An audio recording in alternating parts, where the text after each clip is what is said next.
আমার বাতি জানে আমি পার করি বলে বুকের ভেতরে লয়ে লইলাম বলে এই গামলা গেলাই হলো রে আমার বাতি যা। নরসিংদীতে দোকানের ভেতরে আটকে রেখে পেট্রোল ঢেলে আগুন লাগিয়ে চঞ্চল চন্দ্র ভৌমিক নামে এক যুবককে পুড়িয়ে হত্যার ঘটনা ঘটেছে গত শুক্রবার 24 জানুয়ারি গভীর রাতে নরসিংদী পুলিশ লাইন সংলগ্ন এলাকায় এই নৃশংস হত্যাকাণ্ড সংঘটিত হয়। নিহত চঞ্চল চন্দ্র ভৌমিক নরসিংদী শহরের রুবেলের বাইকের দোকানে মিস্ত্রির কাজ করতেন। তার বাড়ি কুমিল্লার বরুড়া উপজেলার মোদাফফরগঞ্জ ইউনিয়নের লক্ষ্মীপুর গ্রামে। তিনি খোকন চন্দ্র ভৌমিকের ছেলে। তার বাবা জীবিত নেই এবং বড় ভাই প্রতিবন্ধী। পরিবারের একমাত্র উপার্জনক্ষম ব্যক্তি ছিলেন চঞ্চল। একটা ভাই প্রতিবন্ধী আর একটা ছোট, আমার আর কেউ নাই। পরিবারটা চলবে কিভাবে? পরিবার চলার মতো কোনো অ্যাবিলিটি নাই, ইনকাম করার মতো কেউ নাই।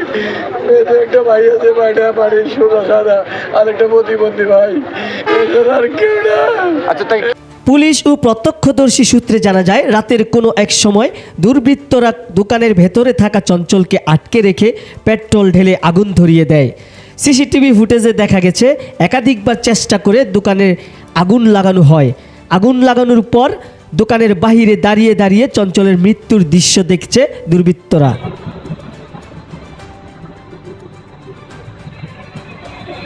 খবর পেয়ে ফায়ার সার্ভিসের একটি ইউনিট ঘটনাস্থলে পৌঁছে আগুন নিয়ন্ত্রণে আনে। তবে ততক্ষণে দোকানের ভেতরে থাকা চঞ্চল অগ্নিদগ্ধ হয়ে মারা যান।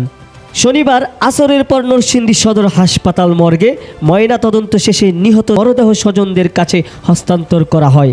এই ঘটনায় পরিবার ও স্বজনদের মধ্যে শোকের মাতম চলছে।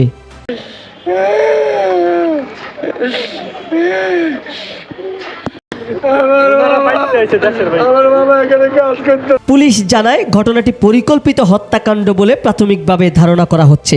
সিসিটিভি ফুটেজ সংগ্রহ করা হয়েছে এবং জড়িতদের শনাক্ত ও গ্রেফতারের অভিযান চলছে। তবে ঘটনার পেছনের কারণ এখনও নিশ্চিত হওয়া যায়নি। পুলিশ লাইনের পাশেই এমন নৃশংস হত্যাকাণ্ডের ঘটনায় স্থানীয়দের মধ্যে চরম উদ্বেগ সৃষ্টি হয়েছে।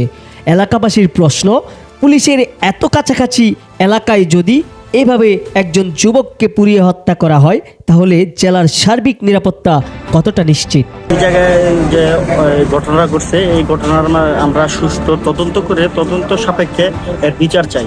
আমি আমার বাবার হত্যাকারীর বিচার চাই, যারা আমার বাবাকে মারছে আমি ওদেরকে বিচার চাই। নিহতদের পরিবার দ্রুত হত্যাকারীদের গ্রেফতার ও দৃষ্টান্তমূলক শাস্তির দাবি জানিয়েছেন। সুজন মাহমুদ, 2500, নারায়ণগঞ্জ।